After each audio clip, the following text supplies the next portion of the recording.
Assalamualaikum warahmatullahi wabarakatuh. Annyeonghaseyo, 여러분. Bagaimana kabarnya hari ini? Sebelumnya, perkenalkan, saya Dahlia dari Universitas Siliwangi akan membahas mengenai korupsi. Korupsi. Apa yang pertama kali teman-teman bayangkan jika mendengar kata korupsi? Suap menyuap, gratifikasi, atau tindakan gelap yang menyimpang dari kesucian? Tidak ada yang salah mengenai perspektif korupsi yang kotor itu.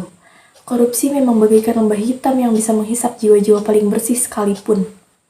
Ada banyak pengertian korupsi dari beberapa ahli, tapi sederhananya, korupsi berarti perbuatan busuk atau kebejatan, seperti penggelapan uang, penerimaan uang sogok, penyelewengan kekuasaan, dan lain sebagainya. Di Indonesia, korupsi bagaikan budaya dan tradisi yang telah lahir sejak dulu. Berbagai upaya dilakukan untuk memberantas segala praktik korupsi. Namun nihil, hasilnya masih jauh dari harapan. Nah, teman-teman, di sini saya akan membahas korupsi dari hal kecil terlebih dahulu. Tanpa kita sadari, sebenarnya kita telah berada dalam lingkaran korupsi.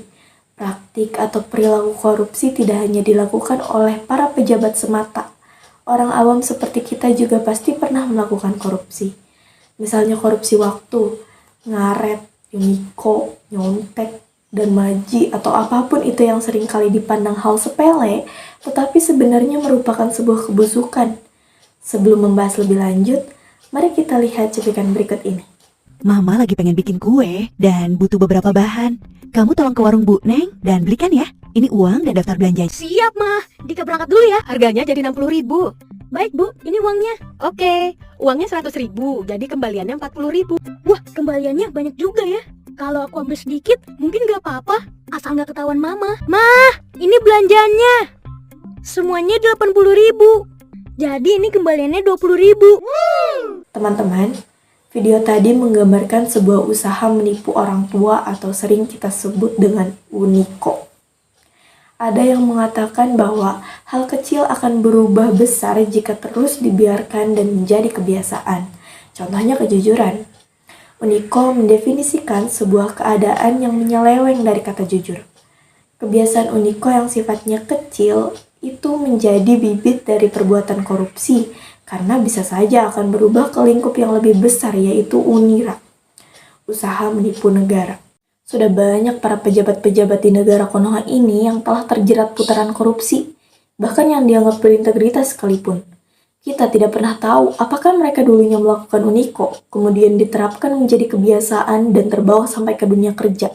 Karena sejatinya, korupsi itu dilakukan atas dasar kepentingan pribadi.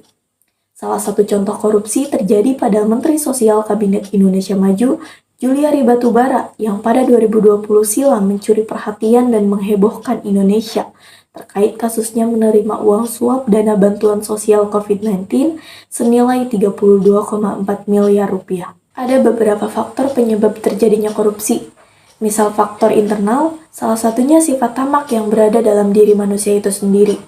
Dan faktor eksternal, sebagian berasal dari masalah ekonomi dan birokrasi yang belum mapan. Satu koruptor dapat merugikan ribuan bahkan jutaan rakyat. Korupsi menimbulkan efek domino yang tidak hanya berdampak pada satu aspek kehidupan, tetapi juga pada eksistensi bangsa dan negara. Adanya Undang-Undang KPK tidak menjadi upaya pertama dalam memberantas korupsi. Jika melihat catatan tren vonis dari ICW yang mengatakan bahwa rata-rata hukuman vonis koruptor di Indonesia terbilang cukup ramah, yaitu hanya 2 tahun 7 bulan penjara. Waktu ini bahkan masih lebih singkat dari masa kuliah mahasiswa yang selalu dirundung pertanyaan getir mengenai kondisi negara yang sudah tercemar dan mengenai pertanyaan-pertanyaan mengapa korupsi masih terjadi tanpa henti. Oleh karena itu, sebagai generasi penerus yang akan menerima estafet kepemimpinan, kita harus bisa membersihkan segala praktik korupsi demi mencapai kesejahteraan bersama. Meski korupsi hanya bisa dihentikan oleh hati nurani masing-masing, namun penting juga bagi kita semua untuk menerapkan nilai dan prinsip anti korupsi sebagai dasar menghindari segala tindakan korup. Nilai-nilai anti korupsi itu sendiri disingkat menjadi Jupe Mandi Tangker Kebedil. Jujur, peduli, mandiri, disiplin, tanggung jawab, kerja keras, kesederhanaan, berani, dan adil. Sementara prinsip dari anti korupsi itu sendiri diantaranya akuntabilitas, transparansi, kewajaran, kebijakan, dan kontrol kebijakan. Agar penerapan program pendidikan anti korupsi sukses dan dapat menghilangkan bibit-bibit koruptor, kunci utamanya yaitu jujur dan pembiasaan nilai prinsip anti korupsi yang diterapkan sejak dini. Mahasiswa sebagai agen perubahan juga berperan penting dalam upaya pemberantasan korupsi karena memiliki akses ke sumber daya intelektual, sosial, dan teknologi. Upaya-upaya yang dapat dilakukan yaitu yang pertama, membuat kampanye anti korupsi dan mengedukasi masyarakat tentang pentingnya anti korupsi, bisa melalui seminar, promosi di sosial media, atau kegiatan publik lainnya.